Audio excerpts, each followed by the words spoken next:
Hello and welcome to OkState Insider, the podcast. For us here at GoPokes.com, I'm Scott Wright, publisher of GoPokes, joined by Tyler Adams, my co-host. Tyler, I'm really excited about this. Thank you very much for joining me on this podcast, man. Yeah, I'm very excited for this. I'm very excited for you and your new venture with GoPokes.com and 24/7. And I'm absolutely honored that you asked me to co-host you on this podcast. Now, I do have to say, Scott, you did put me to early work because I was transitioning from Thunder season into like the 3 to 5 week stretch where I turned my brain off from sports. Right. I had to get my prep going a little extra early for OSU football. And you just forget how many new guys, once again, for the third straight year on the team. Once again. Yeah, it's wild. It's wild. I apologize for that. I was going to give you a hard time about how I invited you to be my co-host on this, and you immediately went on vacation. But it makes sense now. So yes, yeah, I had to make sure I got my brain right first. Well, I was down at Big 12 Media Days last week while you were having some fun in the mountains. It sounded like so, and I'm all inspired, man. I got my Monster Energy drink here today, ready to go after being at Big 12 Media Days for a couple of days. So, and for anybody that knows me, I'd never drink this stuff. I'm a Red Bull Alani guy. I never drink this, but I'm going to give it a try. So number one, you're a conference man. You're a Big 12 homer. It's sounding like. No, actually, after tasting that, no. But what did your Mark do to you? Did he put something addictive in these things during Big 12 Media Days? He must have. But that was a poor choice on my part. I'm getting away from that. We're not going back to that one. Well, listen, I wanted to start talking about Big 12 Media Days. Like I said, I know you were out of town. But I assume you were able to keep up at least a little bit and have an idea of what was going on. What kind of some of your takeaways from Big 12 Media Days as far as what you heard? Oh, man, I mean, where to begin? So, I mean, number one, starting from the Oklahoma State front, I listened to a lot of what Coach Eric Morris had to say, Drew Mestermaker, Hawkins, Wazlowski, John, all the guys that were there. And number one, it just seems like that they've got a certain confidence that this team could be something. I think it sounds like there's maybe still a little bit of hesitancy on, hey, we're going to be good, but is it going to be 7 wins good, or is it going to be we're competing in week 13 to go to Arlington good? So it seems like there's definitely some sneaky confidence there, but again, some question marks. The defense seems very confident in the offense. That's another takeaway I had is what Ethan Wazlowski and Jalil Johnson had to say about the offense.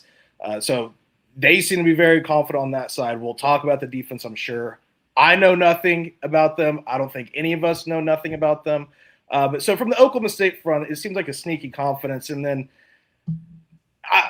the Texas Tech question from that guy. I mean, that was something. So number one, I'm not going to sit and make fun of a fellow reporter or anything. I'm not our friend Carrie or anything. That's just going to spend 20 minutes on this. I do have to correct something, though, Scott. He said OSU was giving a paddle exemption in 2012. The best I remember, and correct me if I'm wrong, OSU, the paddle people, they used to paddle just all game, even when the center had his hand on the ball. And then before the 2012 Texas game, Texas came in and started complaining about the artificial noisemaker while the center's hand was on the ball. Therefore, OSU got it restricted to like a temporary noisemaker or whatever it was. So that was a little bit of fake news I didn't appreciate. So those were my biggest takeaways right there. That's how I remember it as well, was they limited. Yeah. I remember everyone was just like Texas once again crying. Listen, I'll be honest. The best part about Big 12 Media Days has the last couple of years has been not having all the Texas reporters there. That's been one of my favorite parts. I'll be honest. You mentioned that guy though. So I was seated probably about 5 seats to that guy's left, and then your Mark was farther to my left. And so I see the guy asking the question. I turn to your Mark, and he, steps out from behind the podium, like buttons his coat and starts walking over there, asking the guy to stand up and ask him the question again. I was like, what is about? Am I front row for a WWE match right now? What is about to happen? Obviously not the crazy response that I was anticipating from Yormark. He went a little more subtle, but it was a wild situation for a minute. Brett Yormark has been waiting for a moment like that for 3 years, where he can tell someone to stand up, button his coat, and then respectfully not answer their question. Yes, exactly. You mentioned kind of the buzz around this team, and there was a lot, and this sort of leads into what I was going to make our fan question this week. I want people to have a chance to jump in the comments and participate in the show here. And my fan question was going to be, what is your what is a reasonable expectation for this team? I think it's as far as a win total. I personally, I think if you're going to a bowl game and you're playing some meaningful football in the second half of the season, I think that's a pretty good mark for where this program is right now and what you're building. But I can also see, and I could make an argument that this has the talent to be a 9-win team. I don't know if that's going to happen, but with the schedule they've got, I could see it. What do you think, Tyler, as far as kind of what a reasonable expectation for this team is? So I'm all over the place. I think the expectation should be a bowl game, just because going into every game except the Oregon game, and even in the Oregon game, you can make an argument that Drew Messamaker has a case on a better pro prospect. Now, college quarterback, I don't know, but 11 of the 12 games you're playing in, and also I want to say this before, I know how this conference works. I know the Big 12. I know there's going to be quarterbacks that pop up in this conference that are going to win Big 12 Offensive Player of the Year that we didn't even think about going into the season, or starter's going to get hurt, backup's going to come in, and the backup's going to go off. I understand that that's how college football, not even just Big 12, is college football is. But I think my expectation is they should at least make a bowl game. You have to at least make a bowl game, because when you walk on the field, 11 of your 12 games, and you could argue 12 of 12, you have the best quarterback on the field. And I think in a conference like the Big 12, where, let's be real, it's not the SEC and it's not the Big 10, there is a gap between star players and your normal player. And I think when you have a star player like Drew Messamaker, then you should be able to win 4 conference games. You're 2 out of 3 non-conference. It's Murray State, Tulsa, Oregon. Going to go and just chalk that one up as a loss for the argument. You should be able to go 4-5 in conference. Let's go below 500 in this conference with this schedule. And again, we don't know what this schedule is really going to be, because West Virginia or TCU or OSU don't even play those 2 teams, or whoever it is, they could turn out to be college football playoff teams. They could win the Big 12. Again, this conference is chaos. But my expectation at the bare minimum is 6 wins. Now, if you include, hey, is Wyatt Young an NFL guy, like some scouts are saying? What about Caleb Hawkins? Is he an NFL guy?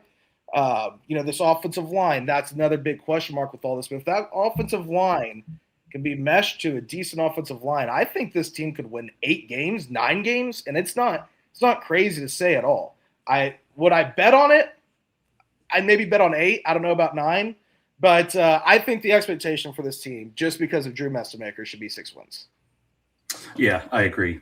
This is a little bit out of left field, but what is your hope for this team to show against Oregon? I mean, if they're just competitive, no matter what the score is at the end of the day, is that going to be enough, or do you need more than that?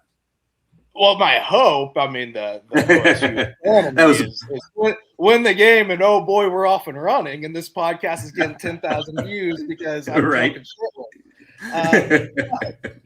But I would say keep it within 3 scores. If you can keep it within 3 scores and you lose 45-27, I think most OSU fans leave that game and they're like, all right.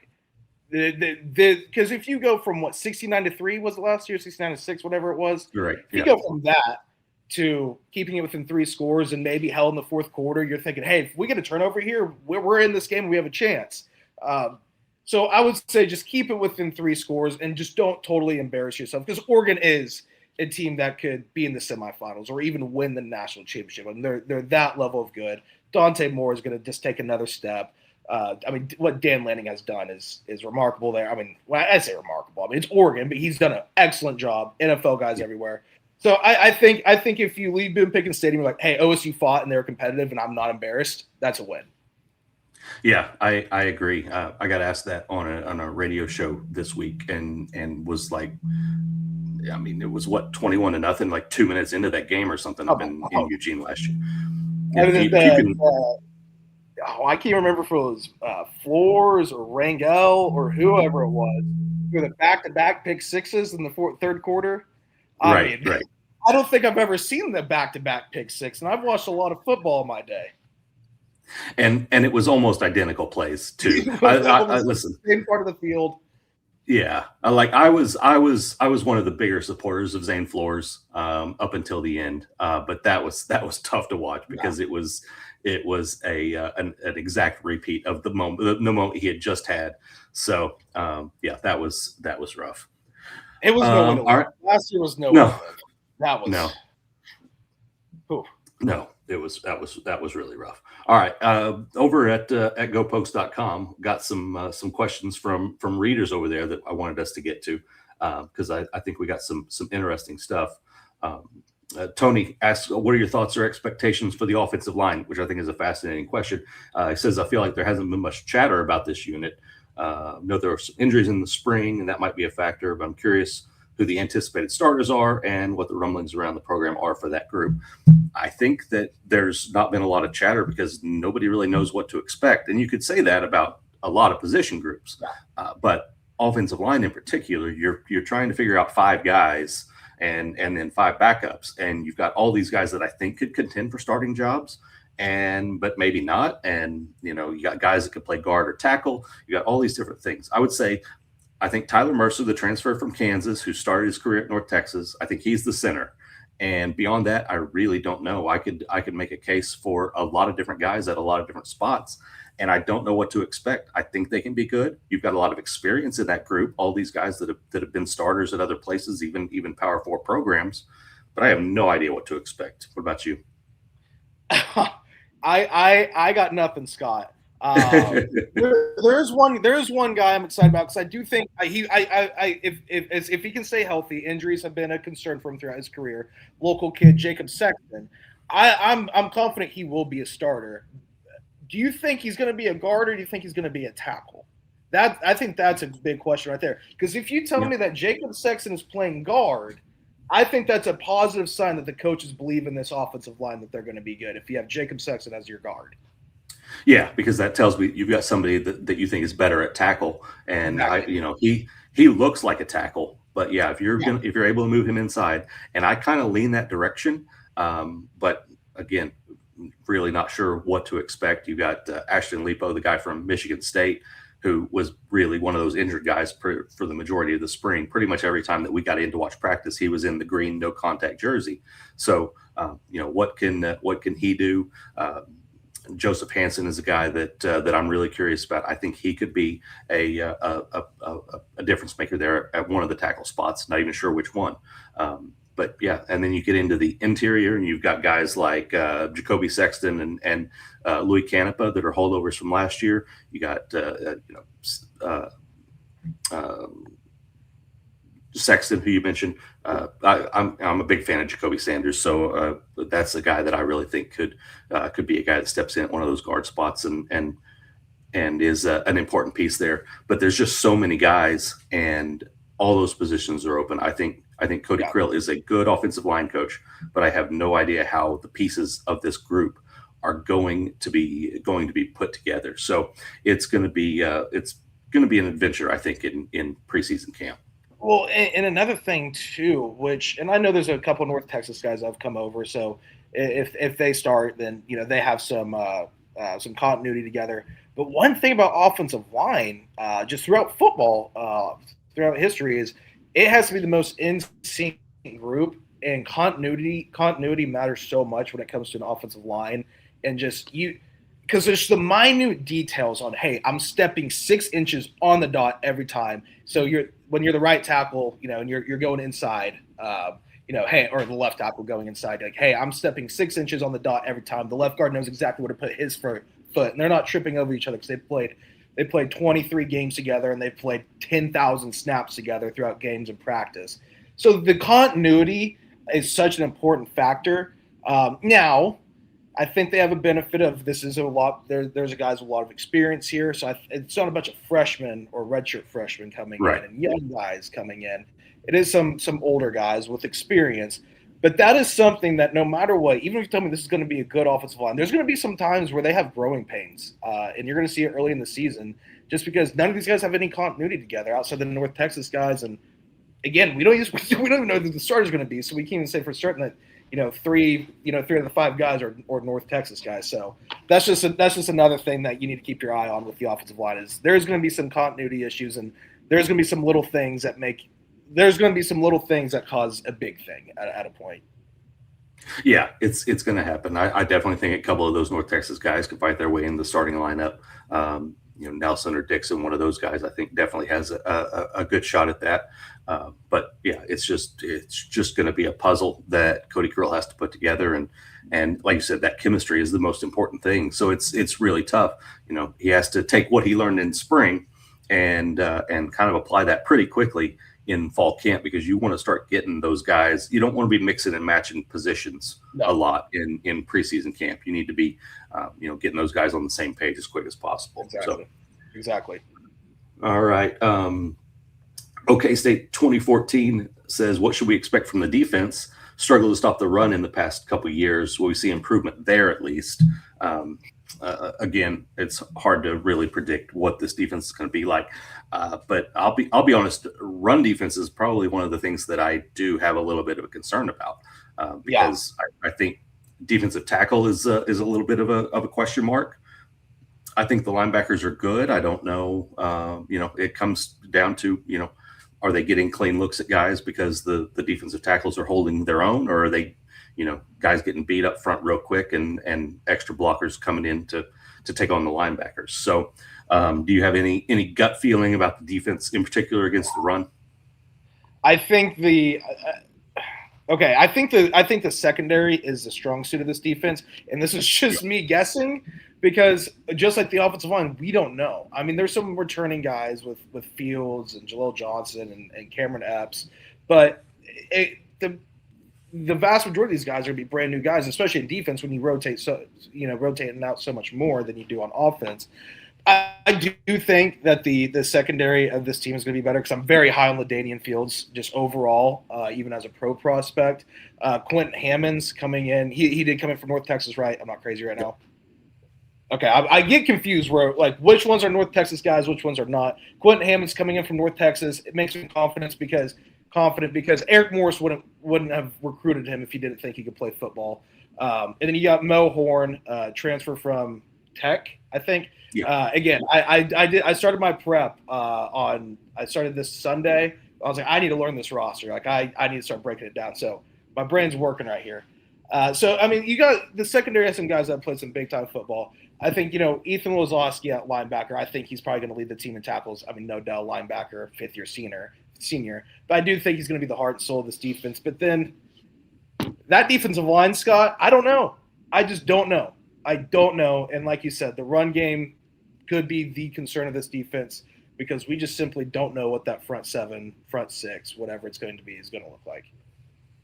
Yeah, I look at the defensive end position and I see a lot of dudes. I think they can be really good off the edge, but that interior is a concern. And it could get to the point that some of those ends, a guy like, say, Malik Charles, who's 285 pounds, is maybe going to have to move inside to help boost things in there, which takes having a 285-pound defensive tackle can sometimes be an issue. Yeah, exactly. They don't have a bunch of guys that are 300 plus. That I think that are ready to go and play a lot, and you start getting into depth issues then, and those guys getting gas and all of those things. To circle back to the question you asked me earlier of like expectations for this team, I think a lot of expectations has to go in with the defense as well, because if you tell me that this team goes 7-5, but they're averaging 43 points a game and their defense is getting smoked, that's something you can live with. If you're an Oklahoma State fan, like, all right, Eric Morris has figured out the offense like that, like instantly offense good.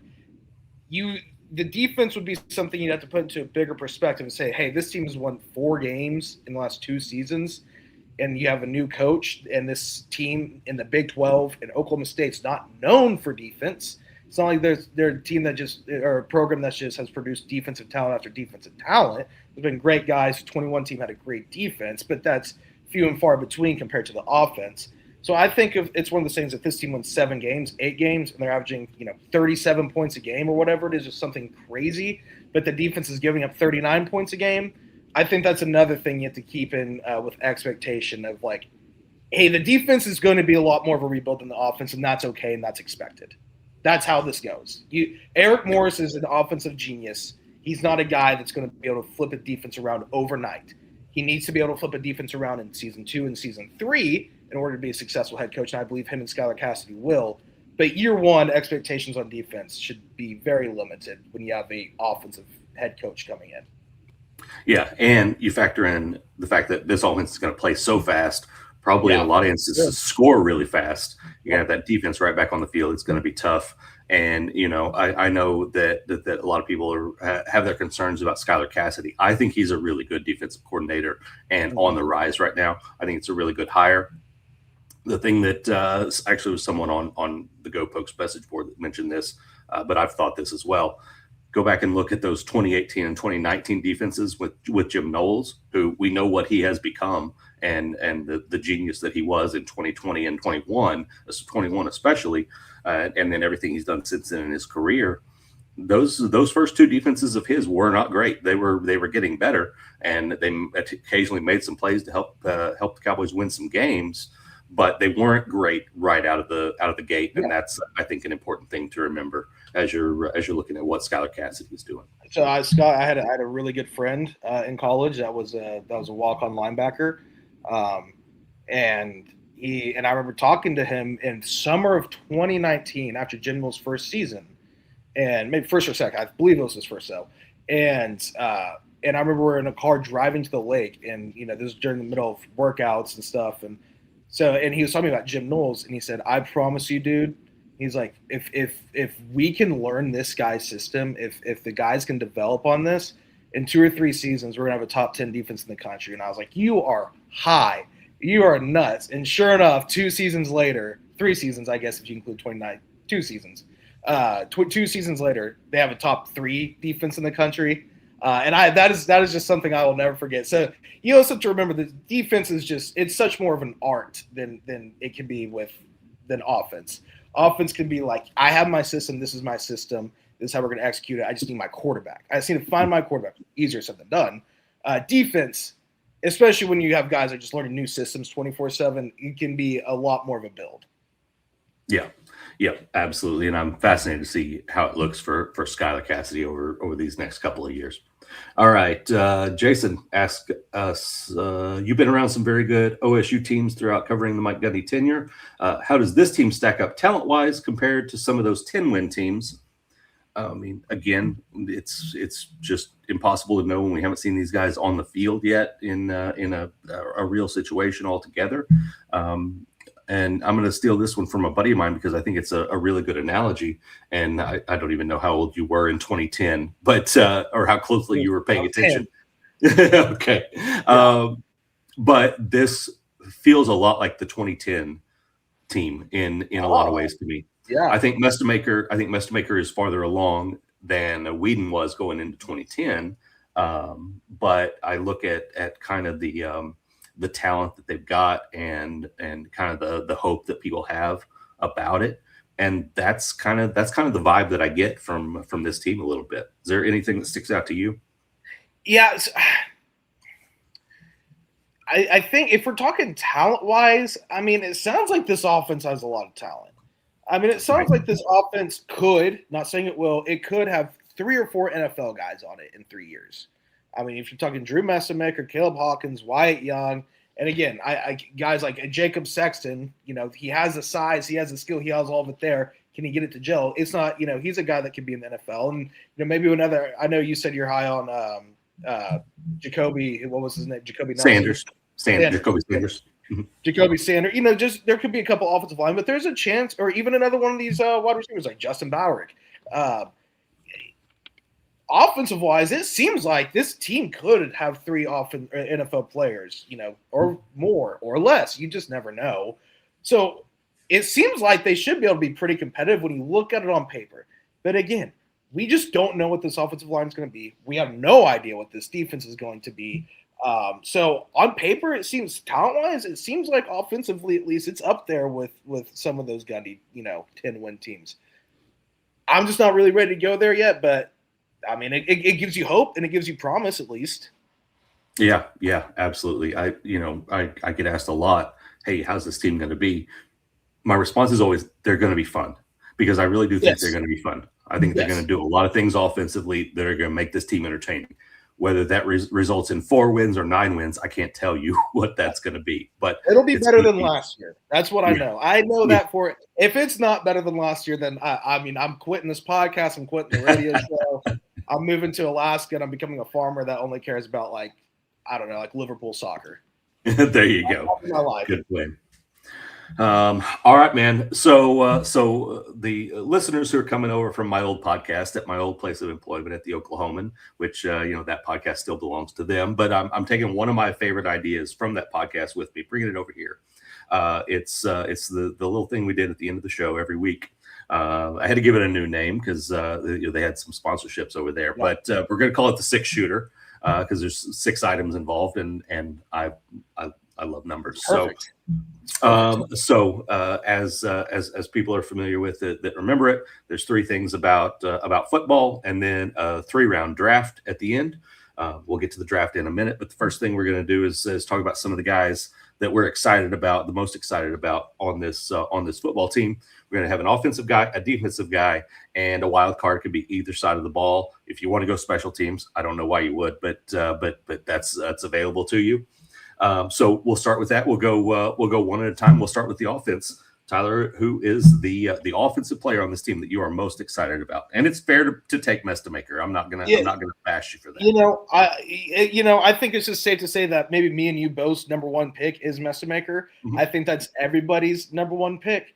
I mean, this guy sounds like he could be a one and done in Stillwater, because it sounds like he could be a first-round draft pick. And if he's going to be a first-round draft pick, he's going to be gone. This is his 3rd year of college, 2nd year as a full-time starter. So, I mean, he could be gone after this season. And if he is, that means he did really, really good. And like you said, we had a lot of fun along the way. So Drew Messamaker is clearly the number 1 pick, I think, for every Oklahoma State football fan out there.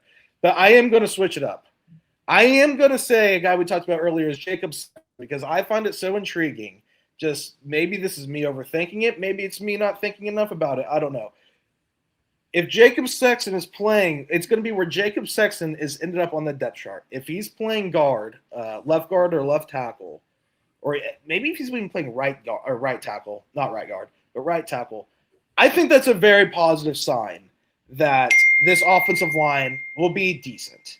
I'm not going to say it's a positive sign that they'll be good, because I think that's unfair to say. But I think it's a positive sign that this offensive line is going to be just good enough to let the offense do their thing and let Morris scheme around the deficiencies of the offensive line.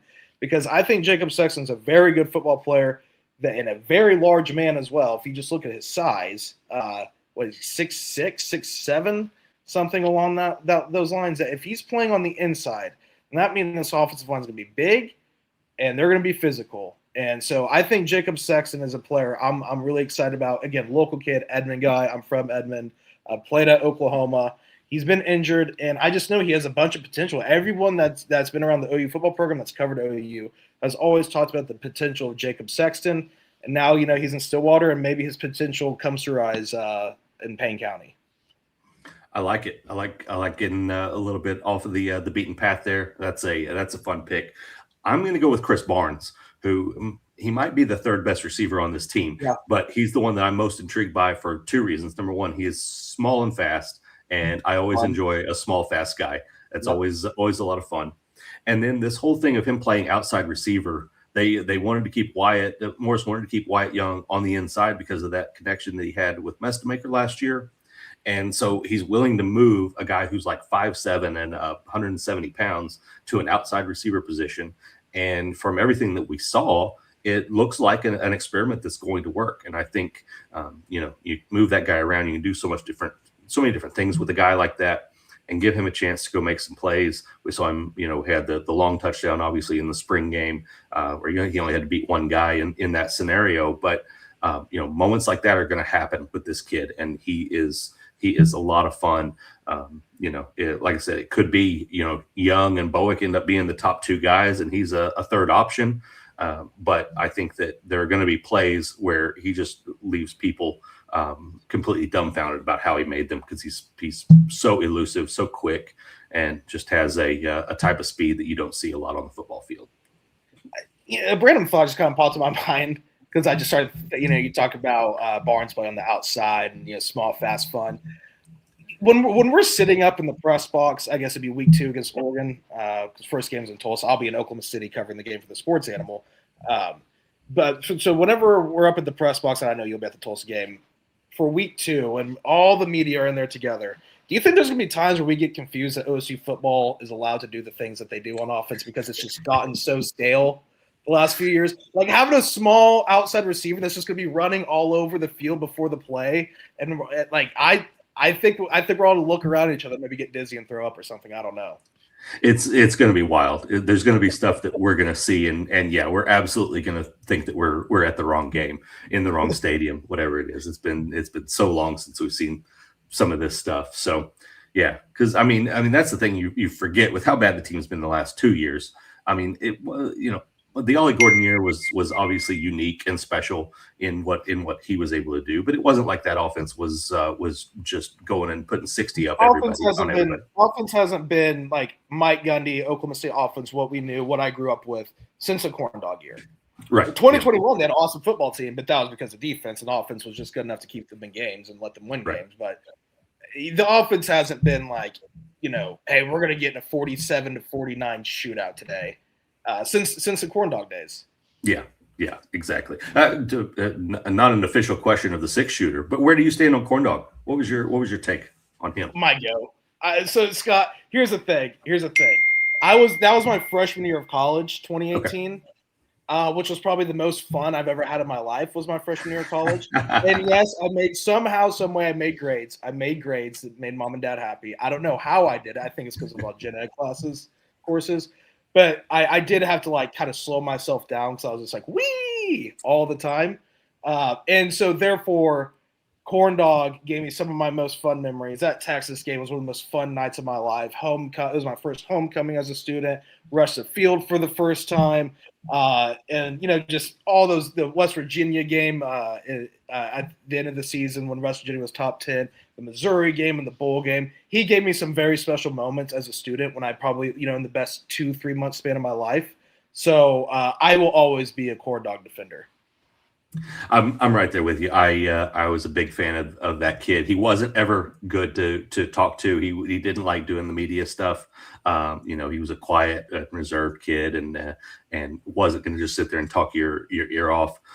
But he would come and talk to you, good or bad, and stand there and take the questions. But on the field, as long as you were willing to accept who he was, that he wasn't Mason Rudolph, He was going to make some bad throws sometimes, some really ugly throws sometimes, and you just hope that and you just hope that it wasn't at a horrible time. And he had a couple that were, but if you could accept who he was as a player, he was a really talented quarterback and a lot of fun. I always say that 2018 team was like the most fun 6-6 team probably ever in college football history, because they beat 4 top 25 teams. Woulda, coulda, shoulda beaten Oklahoma and Norman that year. But then they just lost all the games that they should have won. It was like the most fun 6-6 teams of all time. That's kind of a team how this team could be, where it's like they might go 7-5 and be like, boy, was that fun. Was that a fun ride whenever it's all said and done. We had some fun moments. We had some weird moments, and we had some moments where we wanted to punch ourselves. But when I got off that roller coaster, I was smiling ear to ear. I think that's a good comparison kind of what this team could be. Could be kind of like the 2018 Cowboys. Could be. All right, let's move to the defense. Who on the defensive side of the ball are you most excited about? We mentioned him a little earlier. Jaleel Johnson. He's a guy that I've always liked whenever he's on the field. He's battled injury. 2024 was he had the best year of his career so far, but that was 2 full seasons ago. Hurt last year.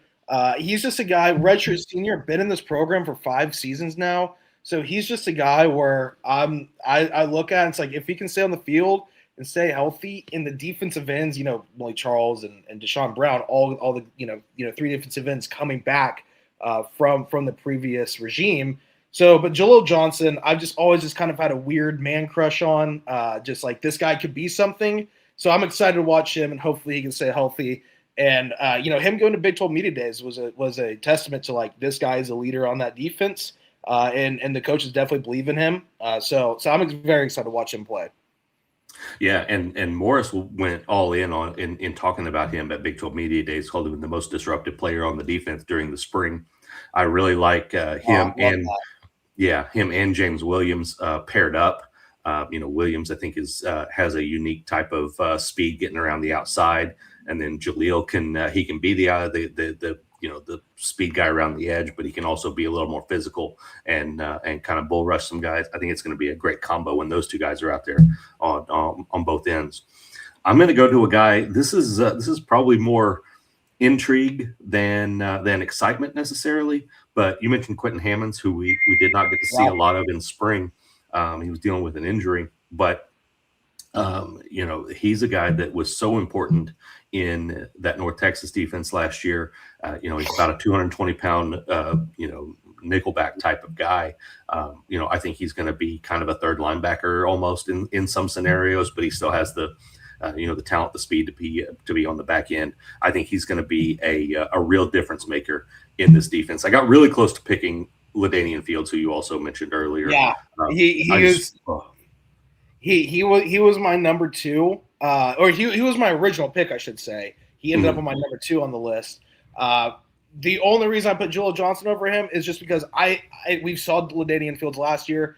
I think he's a very high prospect in the NFL terms as well. I think we know what we're getting with LaDainian Fields, so I'm very excited to watch him. But I feel like we kind of know what we're getting. That's a very solid football player. Jaleel Johnson is still a guy. It's like I don't think this guy has been tapped into, and maybe it's this go around. But LaDainian Fields, yeah, I think he's probably the best defender on the field or on this team of what we know right now. Could be, absolutely could be. It's going to be a lot of fun. And I might have just stolen your wild card pick there. But if you had to go to another guy, who's your last guy on the list? Oh man. I'm going to stick with defense here. So I had my wild card as LaDainian Fields on there as well. Yeah, you can take him. You can take him. I wasn't. No. I had him on there until probably 10 minutes before we started recording. I was looking at the defense again. And so long story, I had LaDainian Fields as my most exciting. And then my wild card, I had Jaleel Johnson. I flipped it. But then I was like, well, I can't have LaDainian Fields on my wild card because of my reasoning. It's like, I like what we're getting out of LaDainian Fields. I like what we see, all the stuff. Boring answer. Ethan Wisniewski.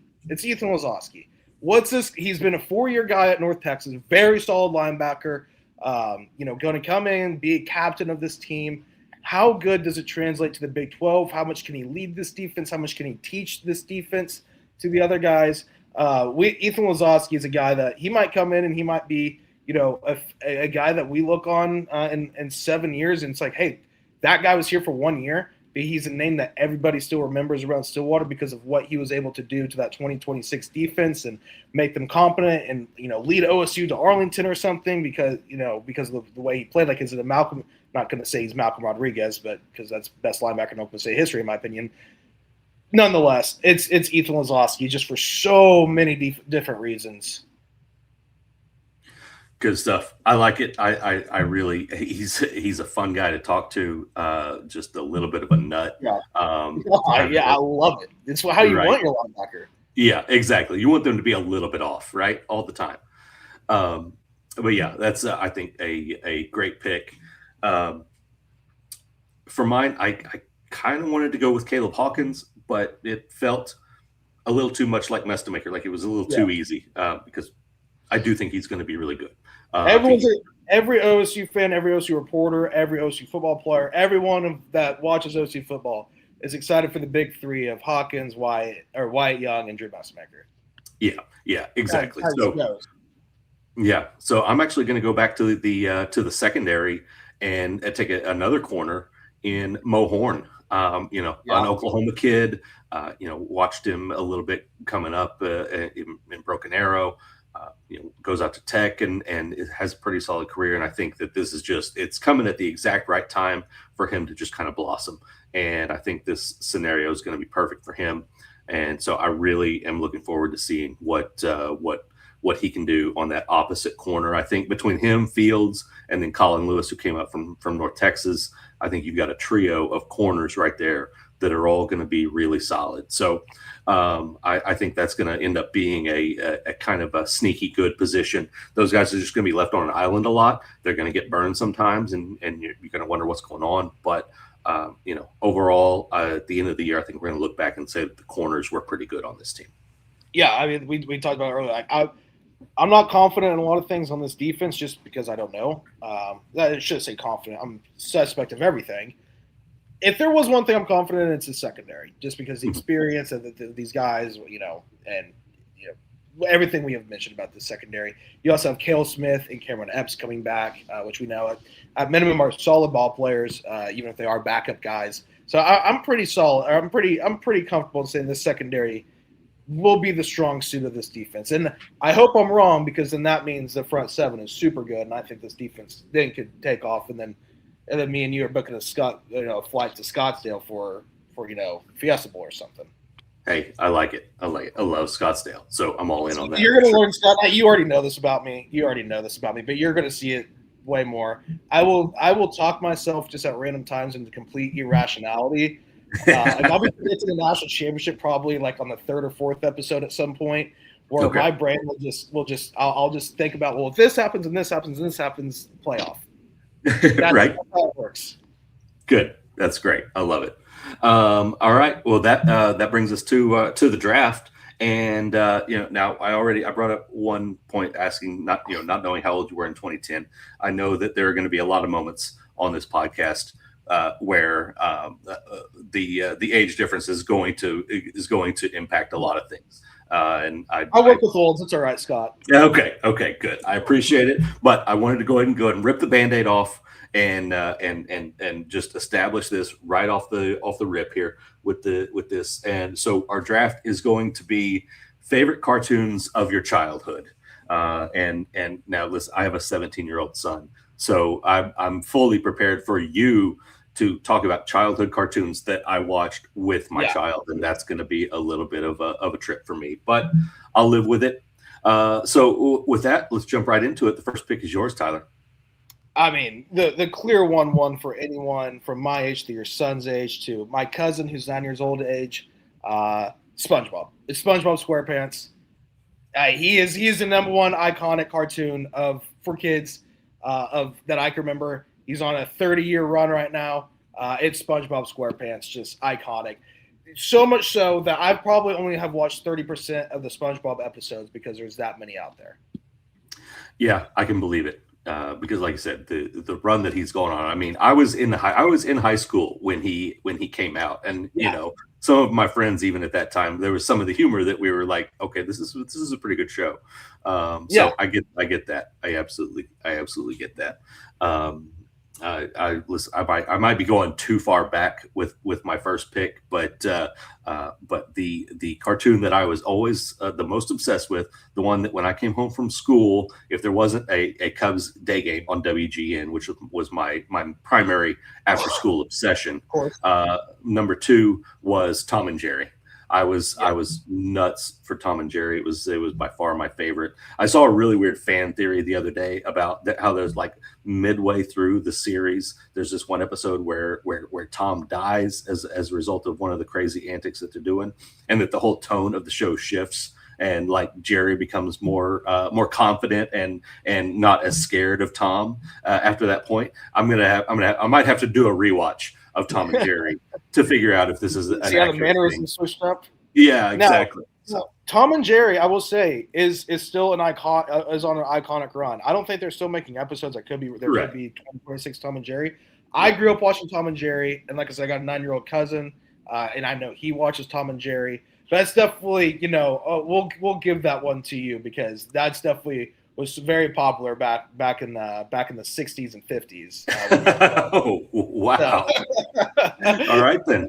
All right. Well, man, No, but Tom and Jerry, that's a great pick. I watch Tom and Jerry, iconic, and I have watched, like on my Instagram rules, I'll get like old cartoons, and Tom and Jerry is what I'll get. It's like a quick 3-minute bit of how Tom's trying to attack or something. right. Of course. All right. Round two. What else you got? Where are you going to go after SpongeBob? So this is where it gets hard because there's just so many to choose from. So I just went personal. Good thing we aren't making graphics or anything. I mean, we might be. If we are, people will probably get mad at me in the comments for this one. But it's a personal favorite. It's one we're right behind SpongeBob. Grew up watching all the time. Fairly Odd Parents. Did you ever watch that one? A little bit, very little. Yeah. Didn't get into that one a Timmy lot. Turner. You got like goldfish that turn into I guess wizards or fairies. I guess fairies. They turn into fairies, and they can help them do things and all this. And I can't even remember the premise of the show. It's been that long, but it's a very nostalgic show for me, and it was probably my number one overall watch show growing up. That's good. That's solid. I like it. Yeah, not as familiar with that one. That one kind of fell in the gap between me growing up and my son getting into stuff. So, it's not on the iconic list like SpongeBob. SpongeBob was the easiest number one pick for my age. Oh, absolutely. Yeah, you nailed it with that one. My second one, I'm going a little bit of a unique route, but. This was one that I really got even more into when I was actually in high school. I don't even know when it actually came out. It might not even qualify as childhood because it might have come out too late for me. But Animaniacs was a show that I was obsessed with, like in my early days of high school, or late junior high, because it was your Warner Brothers setup of it looked like Bugs Bunny. But the level of humor and the jokes in it were so different and smart and just a completely different type of show. And so that was one that I was obsessed with. I got to be honest, Scott. I've never even heard of Animaniacs. Animaniacs? Was that it? Yes, Animaniacs. Yeah, I felt that coming. I gotta say, this one's news to me. Yeah, no, I highly recommend you go check it out. See what you think. I still watch. Now they're more adult cartoons now. When I say adult, like Family Guy and South Park. Right. But I'm a cartoon guy. Like whenever, so I'm all in. If you're telling me it's good and I'll find it entertaining, I'll give it a chance because whenever it's I work weird hours, so sometimes when I'm watching TV at 3:00, there's nothing on. So I watch a lot of cartoons. So I'll look into this. All right, now it's not. It is not in the South Park, Family Guy, Futurama level of. Okay. It's not that type of comedy, but it's a good show.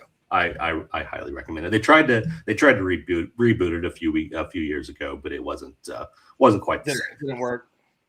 No. All right, round 3. Your final pick, Tyler. All right, so. This one's still, I'm going to count as childhood. Now, it's older childhood, pre-teen, early teenage years, like middle school age. Whenever I take the bus home from school, my mom and dad were still at work. No one's there to tell me what I can and can't watch because I promise you my mom had no idea I was watching this time. But it was during my childhood I watched it, and it formed the way I view the world in a lot of ways, probably a lot more bad than good. But it's Family Guy. We talked about it. I started watching Family Guy in probably 6th or 7th grade whenever I realized, hey, there's no one at my house. I'm 12 years old. I'm watching Family Guy before my mom comes home, my dad comes home. Would get about an episode or two in after school most days.